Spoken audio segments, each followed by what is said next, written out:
En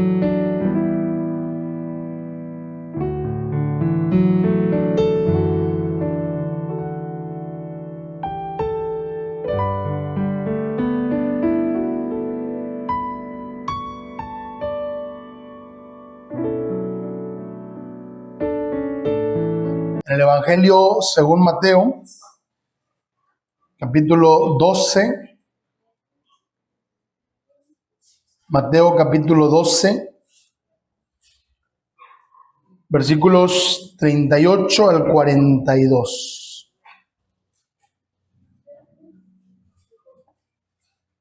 Mateo 12, 38 al 42.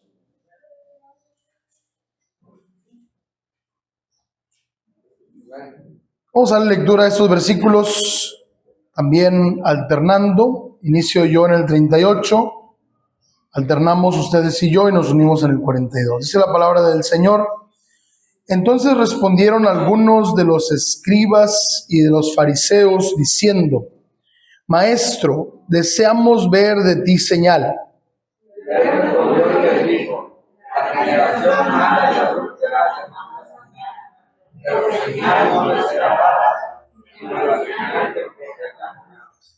Porque como estuvo Jonás en el vientre del gran pez 3 días y 3 noches, así estará el Hijo del Hombre en el corazón de la tierra 3 días y 3 noches.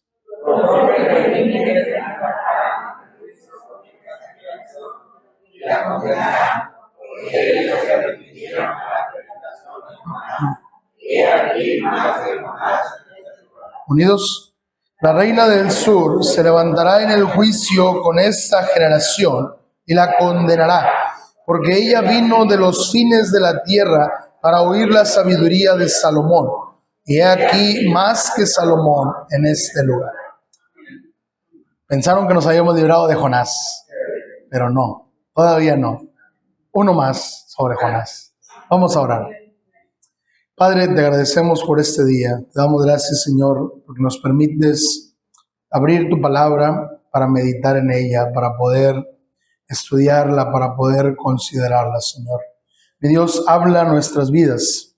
Ayúdanos, Dios, a escuchar tu voz a través de tu palabra.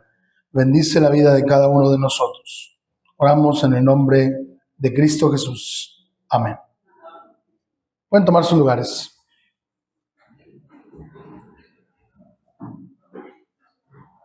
He titulado este sermón El Evangelio según Jonás. ¿Sí? Tengo que confesar que estaba en un dilema preparando para el sermón de hoy. Estaba entre iniciar la nueva serie del siguiente profeta menor que vamos a estar considerando, o estaba pensando en hacer algo alusivo a la semana que estamos por iniciar, que es la llamada Semana Mayor o Semana Santa. Pero luego Dios me hizo pensar en este énfasis, en lo que creemos nosotros, que en cada libro de la Biblia está Cristo, porque la Biblia entera apunta hacia Cristo Jesús. En algunos libros será complicado, en otros es un tanto más fácil, como en este de Jonás, que realmente pues el mismo Señor Jesús hace una referencia directa al profeta Jonás, y lo vamos a considerar hoy. Y hemos reiterado nosotros que en el libro del profeta Jonás se nos cuenta una historia acerca de Dios. Un Dios clemente y misericordioso. Y precisamente Jesús es la manifestación visible de ese Dios eterno al que hemos llegado a conocer. Ese Dios soberano, ese Dios poderoso, ese Dios grande en misericordia se ha hecho visible en la persona de Cristo Jesús. Por eso he titulado este sermón así: El Evangelio según Jonás. Tenemos una oportunidad más grande de admirar a Cristo en este libro del profeta Jonás, precisamente por la referencia que Jesús hace, dejándonos un mensaje por analizar. La palabra clave aquí es la palabra señal. Jesús dice que la generación perversa pide señal, pero no les será dada otra señal que la señal del profeta Jonás. Ahora, el Evangelio de Juan nos aclara qué es esto de las señales. Cuando Juan está escribiendo acerca del propósito por el cual ha redactado su evangelio, él dice que escogió milagros que Jesús hizo, pero Juan los identifica como señales. ¿Qué es una señal? Bueno, una señal es algo que no necesita palabras para comunicar un mensaje, ¿sí? Por ejemplo, cuando usted va por la carretera y ve un símbolo, una señal de, por ejemplo, de una vaca ahí pintada en un rombo amarillo, que significa que ahí de repente pueden andar cruzando la carretera unas vacas, ganado por ahí. El símbolo, el rombo amarillo no se le va a atravesar, ¿sí? Es nada más una señal. Lo importante no es el símbolo, sino a qué apunta. Entonces Juan en su evangelio dice que lo importante no eran los milagros que Jesús estaba haciendo, sino a dónde estaban apuntando. Esos milagros que Jesús hizo fueron para guiarnos a reconocerlo a Él como el único Dios verdadero, ¿sí? Por ejemplo, cuando Jesús le dice a los fariseos que cavilaban en su mente sobre el hecho de que Jesús le había dicho al paralítico, tus pecados te son perdonados, Jesús les pregunta, ¿qué es más fácil? ¿Perdonar pecados o sanar? Los fariseos sabían que esas dos cosas solo Dios las podía realizar. Y por eso Jesús dice, para que sepan que el Hijo del Hombre tiene poder para perdonar pecados, le dice al paralítico, levántate y anda. El milagro no es lo importante es a quién apunta. Y el importante es Cristo Jesús. Él es el gran protagonista de la historia. Y dentro de toda la multitud de milagros, de sanidades y de señales que Jesús hizo, Jesús dice que la señal más importante es la señal de Jonás. Pero veamos primero esta expresión. Jesús dice, una generación perversa pide señal. La generación perversa demanda señal. El apóstol Pablo, hablando de la diferencia entre judíos y gentiles, dice que los judíos piden señal y los griegos buscan sabiduría, buscan conocimiento, intelecto. Y Pablo dice que ambas cosas solo pueden encontrarse en Cristo Jesús. Y entonces el Señor Jesús, ante la petición de los fariseos, que por cierto se acercan a Él y le dicen, Maestro, deseamos ver de ti señal. Fíjese, pareciera de pronto que le tienen respeto, le dicen Maestro, pero al momento de que están diciendo, queremos ver una señal de ti, están dudando de Él. Están dudando porque además Jesús ya había hecho más milagros, ya había hecho más señales. Pero precisamente los fariseos y los judíos no creían en Él, a pesar de todas las señales que Jesús había hecho. Y cuando Jesús obraba milagros, la conclusión a la que llegaban los judíos era, demonio tiene. Por el poder del demonio está haciendo esos milagros. Tremenda blasfemia, porque delante de sus ojos los enfermos eran sanados, los oídos de los sordos eran abiertos, los ojos de los ciegos tenían luz, pero ellos se negaban a reconocer a Cristo Jesús. Así que los escribas y fariseos no están interesados en las señales de Jesús. Lo que ellos quieren de alguna manera es tratar de demostrar que Jesús no es quien dice ser. Están tratando de encontrar la supuesta motivación oculta en el corazón de Jesús. No eran evidencias lo que les faltaba a los judíos. Era un corazón arrepentido. Era fe lo que les faltaba a ellos, porque tenían delante de sí una multitud de milagros hechos por Cristo Jesús. Ahora, Jesús los caracteriza como una generación perversa y adúltera. Y este es un tema muy importante, porque para el pueblo judío, el tema del adulterio tiene que ver con su fidelidad a Dios. De hecho, anteriormente en la historia, Dios ya había señalado al pueblo de Israel como una generación perversa, justamente hablando de aquellos incrédulos que no entraron a la tierra prometida, aquellos que recibieron la promesa, pero que decidieron no creer en el Dios del pacto, en el Dios de la promesa. Ellos fueron señalados como una generación perversa. Y ahora Jesús les repite este mismo adjetivo. Y les dice, la generación perversa demanda señal. Pero una sola señal les será dada, la señal del profeta Jonás. Ahora, esto también me hace reflexionar un poco. Miren, para los fariseos, para los judíos de aquella época, Jonás no era considerado un profeta. Ellos no lo veían como un verdadero profeta.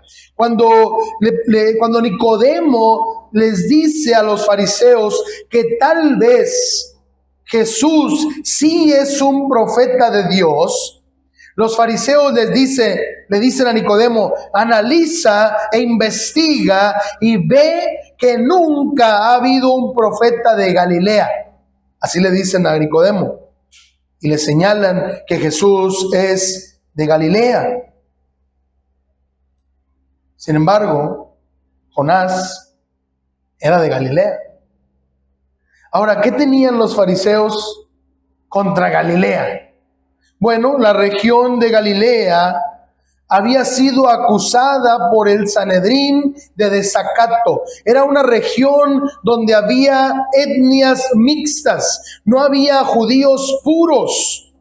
Y entonces para los fariseos esa era una región, así le llamaban, Galilea de los gentiles.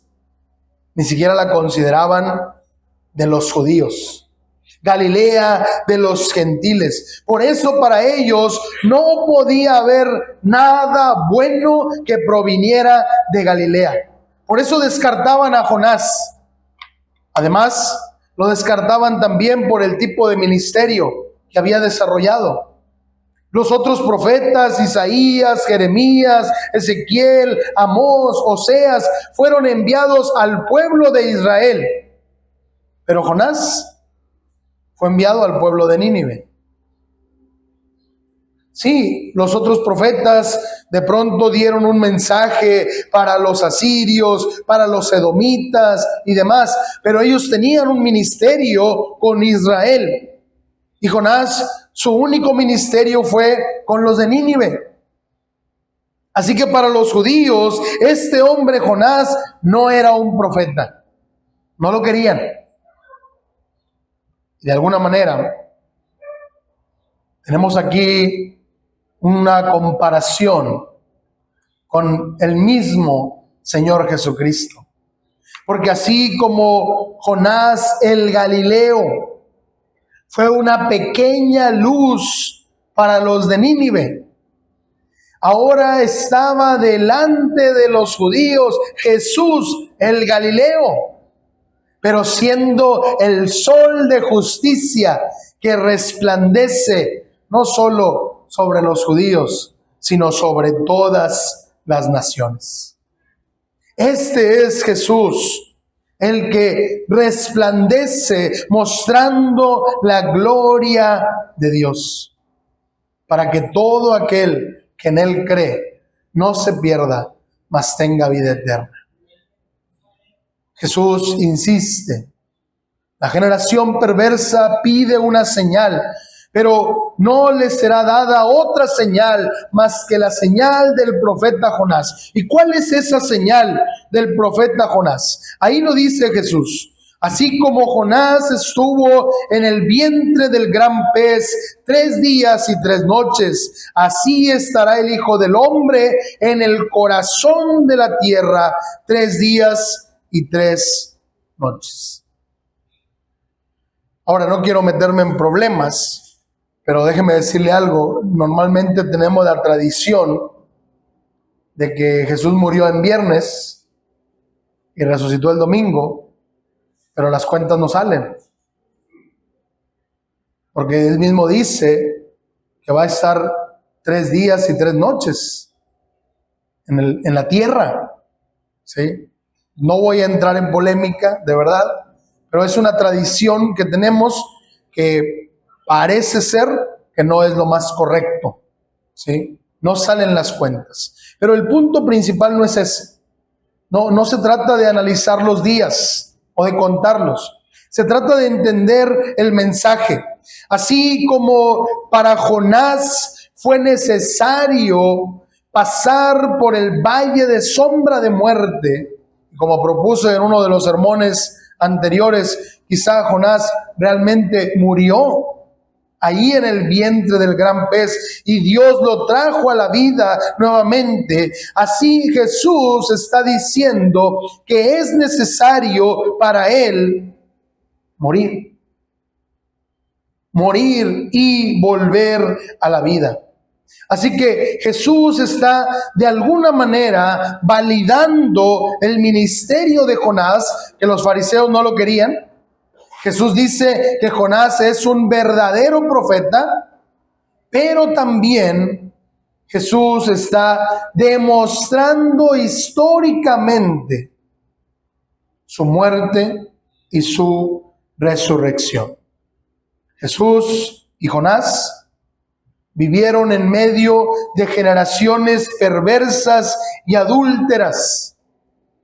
La generación del pueblo de Israel en los tiempos de Jonás no quería escuchar el mensaje de Dios. Por eso Dios envió a Jonás a Nínive, para que cuando Nínive se arrepintiera fuera una señal para el pueblo de Israel, de que los que se arrepienten son perdonados.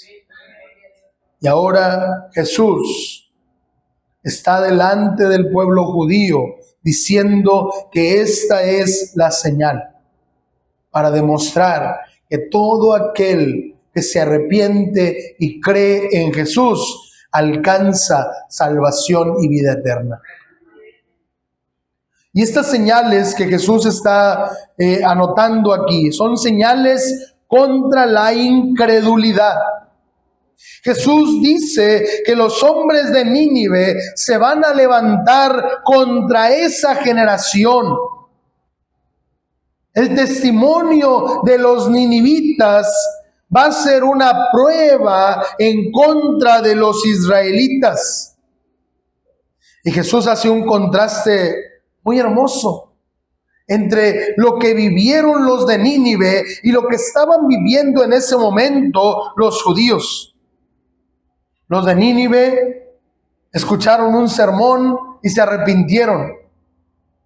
Los judíos estaban escuchando sermón tras sermón, enseñanza tras enseñanza, y estaban endureciendo su corazón. Los ninivitas obedecieron a una predicación más oscura, con poca información, pero creyeron y se arrepintieron. Ahora los judíos tienen delante de ellos una predicación con toda la luz, porque Jesús es la luz del mundo. Pero no quieren creer en Él. Así que vemos un contraste aquí. Por un lado, a los moradores de Nínive les predicó un profeta, y hasta lo tenemos catalogado como un profeta menor. Pero a los judíos les estaba predicando el verdadero profeta de Dios, el que había venido. Y dice Jesús: yo no vine a declarar mis palabras, sino las palabras del Padre. El mensaje de Dios para la humanidad. El profeta Jonás, que predicó a los ninivitas, era un hombre pecador, necio, enojón, rebelde. Pero ahora delante de los judíos está el unigénito Hijo de Dios, lleno de sabiduría, lleno de gracia y de verdad, lleno de amor y compasión. El mensaje para los ninivitas era un mensaje de destrucción. De aquí a 40 días, Nínive será destruida. Pero el mensaje de Jesús era un mensaje de gracia. El reino de Dios se ha acercado a ustedes. Arrepiéntanse y conviértanse. El ministerio de Jonás fue desarrollado sin milagros, sin señales, solamente la predicación. Pero el ministerio de Jesús, su mensaje, estaba acompañado con una serie de milagros que eran señales para que pudieran ver al único Dios verdadero que ahora estaba encarnado en Cristo Jesús. En uno de los sermones anteriores mencionamos que algunos dudan del arrepentimiento de los ninivitas. Dicen que es imposible que más de 500,000 de personas se conviertan en un día. Sin embargo, Jesús mismo está validando el arrepentimiento de los ninivitas. Dice Jesús: en aquel día, en el último día, en el día del juicio, se levantarán los moradores de Nínive contra los judíos para condenarlos. Piensen esto: ¿puede un condenado condenar a otro? No. De hecho, el apóstol Pablo dice que los santos se levantarán para juzgar al mundo. Así que, querramos o no, aquella generación de ninivitas están contados dentro de los santos, porque Jesús dice que se levantarán para juzgar a los israelitas que no han creído. ¿Y por qué se levantarán? Porque ellos sí creyeron el mensaje de Dios. Creyeron a la predicación de Jonás, se arrepintieron, mostraron evidencia de humillación, vistiéndose de cilicio y ceniza. Y un día serán exaltados en gloria. Pero los israelitas incrédulos, y no solo los israelitas incrédulos, los incrédulos de todas las etnias, de todos los pueblos, de todas las familias, los incrédulos que se levantan contra el señorío de Cristo, en aquel día tendrán que doblar sus rodillas y reconocer que Jesús es el Señor. A los ninivitas se les dieron 40 días para arrepentirse, pero apenas llevaba un día Jonás predicando y todos se arrepintieron. Sin embargo, han pasado los años, han pasado los siglos y sigue habiendo personas que se niegan a creer en Jesús. Han inventado un sinfín de excusas. La misma Biblia registra al final del Evangelio de Mateo cómo ante la resurrección de Jesús inventaron el cuento de que los discípulos se habían robado el cuerpo.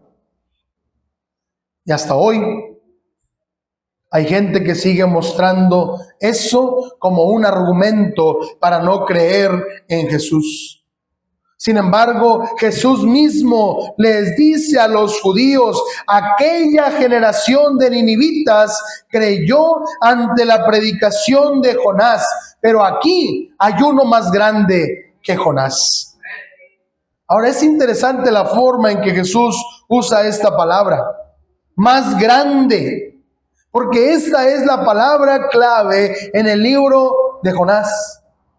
Cuando Jonás iba huyendo, Dios preparó una gran tempestad. Cuando lo echaron al mar, preparó un gran pez. ¿Sí? La ciudad de Nínive era una ciudad grande de 3 días de camino. ¿Sí? Cuando Jonás estaba bien contento ahí con la enramada y vino un gusano y se la comió, Jonás tuvo un gran enojo. Sin embargo, aunque se destaca la gran ciudad, la gran tempestad, el gran pez, incluso el gran abismo en la poesía de Jonás, cuando estaba en el vientre del gran pez, Jesús afirma que Él es más grande que Jonás y que todo lo que Jonás vivió. Y hemos dicho una y otra vez que Dios es el protagonista de la historia. Y en el libro de Jonás, Jonás mismo es mencionado 18 veces, pero Dios es mencionado 40 veces. Así que Dios es el protagonista verdadero. La historia no se trata de Jonás, se trata de Dios dándose a conocer a Jonás y a través de Jonás. Así que los contrastes entre Jesús y Jonás no son coincidencia. Es Dios el que preparó la gran tormenta, el gran pez. Es Dios el que preparó la planta y luego el gusano. Es Dios tratando de hacerle entender a Jonás que Dios es más grande que nosotros. Es Dios tratando de lograr que Jonás pueda decir como Job: de oídas te había oído, mas ahora mis ojos te ven. Ahora, en este momento también Jesús utiliza otra señal. No quise cercenar el texto bíblico, aunque obviamente mi énfasis está en Jonás. Pero ahí menciona a la reina del sur. La reina del sur es aquella reina de Sabá que vino desde su tierra, desde su reino lejano, vino al pueblo de Israel cuando oyó de la fama de Salomón. Aquella mujer vino para probar la sabiduría de Salomón, y cuando comprobó la gran sabiduría de Salomón, adoró no a Salomón, sino al Dios de Salomón, al Dios que le había dado la sabiduría. La reina de Sabá le dijo: me habían contado, pero lo que ahora he visto no es nada comparado con lo que me habían dicho. Así que bendito sea el Señor tu Dios, que te puso como rey sobre el trono de Israel.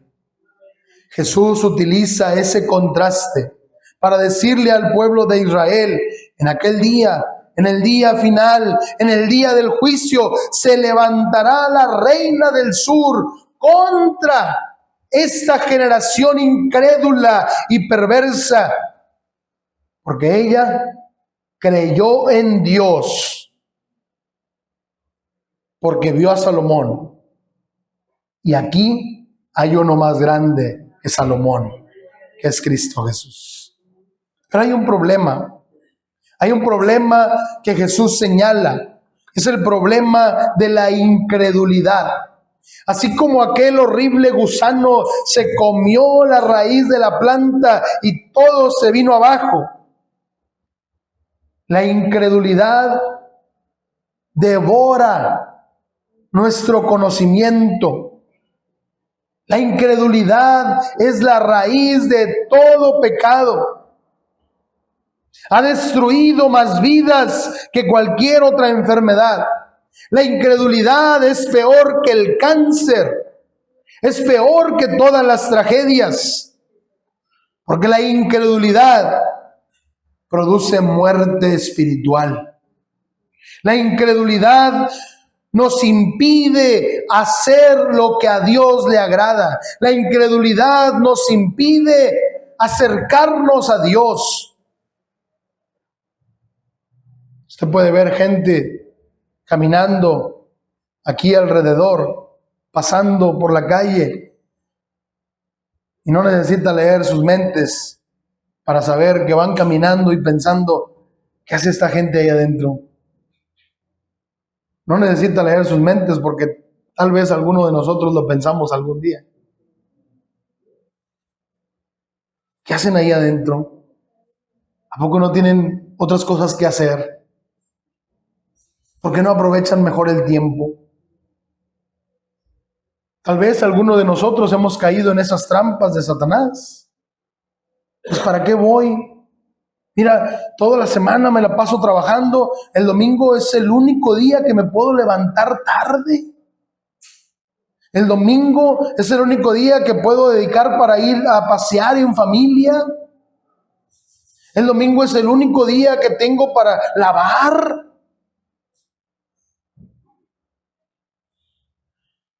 Todo eso subyace de una incredulidad en el corazón del hombre, que no cree que vale la pena estar en la presencia del Señor, que es mejor, decía el salmista, un día en tus atrios, un día aunque sea ahí en el patio, que 1000 fuera de ellos. La incredulidad no es un problema intelectual, porque si usted para a uno de los que van caminando por afuera, le va a decir que sí cree en Dios, que sabe que hay un Dios. Algunos tal vez dirán, no, no es cierto, no hay un Dios, pero en el fondo saben que Dios existe, porque los cielos cuentan la gloria de Dios. La creación nos anuncia, nos grita que hay un Dios verdadero. El problema no es lo que sabemos con el intelecto. La incredulidad es un problema moral. Jesús dice, no quieren venir a la luz para que sus obras malas no sean descubiertas. No quieren acercarse a Jesús porque aman su pecado. La incredulidad es un problema espiritual. Es un problema que nos impide reconocer que Dios es el único que merece nuestra obediencia y nuestra adoración. La incredulidad es rebeldía, porque Dios ha dicho que el único camino a la vida es Cristo Jesús. Y los que no creen están siendo rebeldes a esa declaración de Dios. La incredulidad es autoengaño. La incredulidad lleva a las personas a creer que ellos mismos pueden lograr la vida eterna, aunque le llamen de otra manera. La incredulidad lleva a las personas a creer que no necesitan a Jesús y que no necesitan a Dios. De una manera hasta paradójica o contrastante, a Jesús le entristeció la incredulidad de los judíos, pero al mismo tiempo observó maravillado la fe de algunos gentiles, como de aquella mujer sirofenicia, que cuando Jesús le dijo, yo vine a darle de comer a los hijos, no a los perrillos, ella respondió, aún los perrillos comen de las migajas. Y Jesús se sorprendió, se maravilló y dijo, mujer, cuán grande es tu fe te ha salvado. Quizá Tú has escuchado a Jesús, has escuchado de Jesús, de su evangelio, y tal vez has dicho, bueno, fue un hombre, un buen hombre, un gran hombre, tal vez, pero esa admiración por Jesús no es suficiente para salvarte de tus pecados. Con todo y que admires al Jesús histórico, tus pecados te condenarán. Porque aún los demonios reconocen que Jesús es Dios, pero no creen y no se salvan. Así que de nada sirve el conocimiento intelectual. Necesitas reconocer a Cristo en tu corazón como tu Señor y Salvador.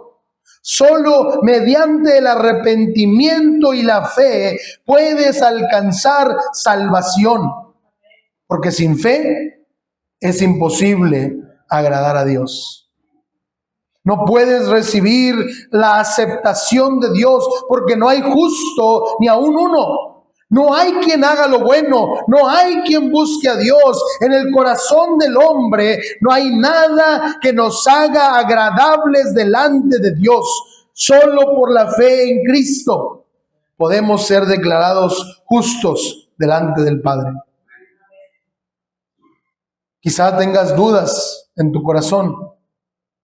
Lo entiendo, porque la incredulidad nos hace dudar de si Jesús es o no quien dice ser.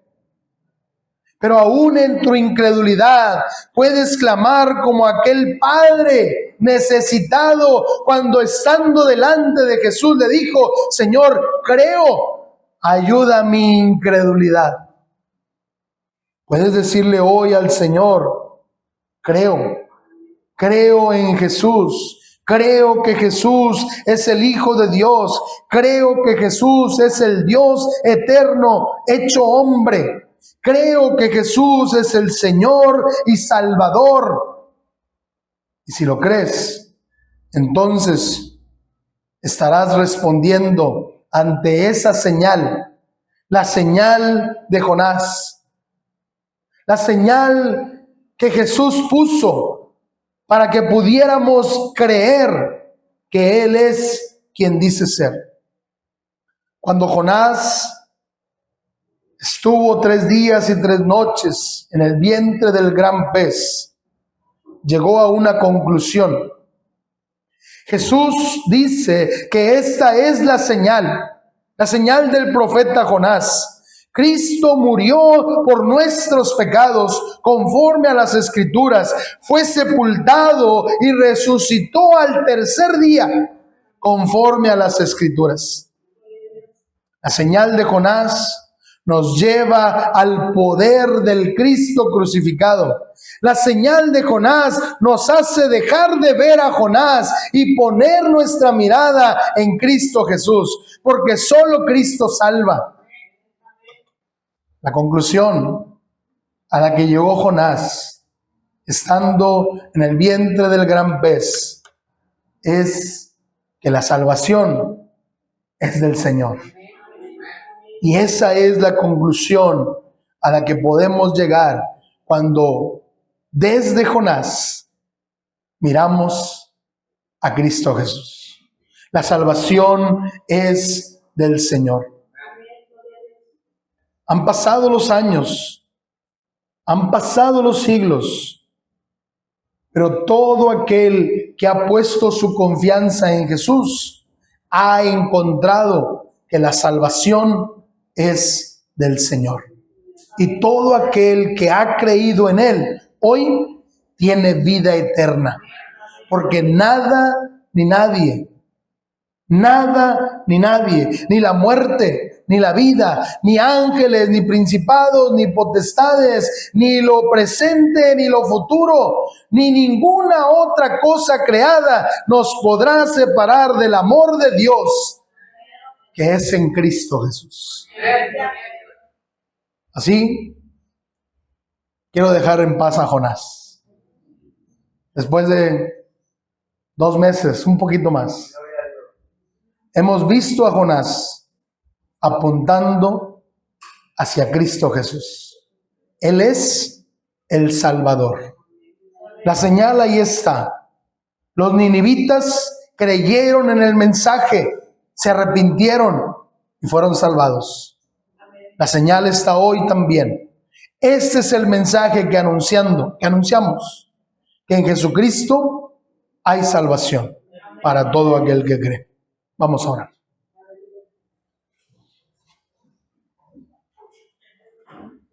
Padre, gracias. Gracias por tu palabra, Señor. Gracias por hablar a nuestras vidas. Sin duda alguna, Señor, hemos sido bendecidos por tu palabra. Sin duda alguna, a lo largo de este tiempo en que hemos estado analizando el libro del profeta Jonás, has hablado a nuestros corazones. Gracias, Dios, por tu palabra. Pero te pedimos, Señor, por aquellos que aún no te conocen. Si hay alguien en este lugar que aún no tiene a Cristo en su corazón, ayúdale a ver la señal del profeta Jonás, para que pueda ver a Cristo, para que pueda reconocer que Jesús es el Señor, que Él es el Salvador y pueda venir a la vida eterna. Pero ayúdanos también, Señor, a los que ya te conocemos, a anunciar este mensaje de salvación, para que aquellos que aún no son salvos puedan darte la honra y la gloria que tú mereces. Gracias, Dios, por Jesucristo. Gracias por ese Salvador más grande que todos, único y suficiente Salvador, a través de quien te hemos conocido, en quien hemos creído y en el nombre de quien hoy oramos a ti, el nombre de Cristo Jesús. Amén. Amén. Así que, hermanos, pues la salvación es del Señor. Y Jonás nos ha guiado a Cristo Jesús. Dios los bendiga.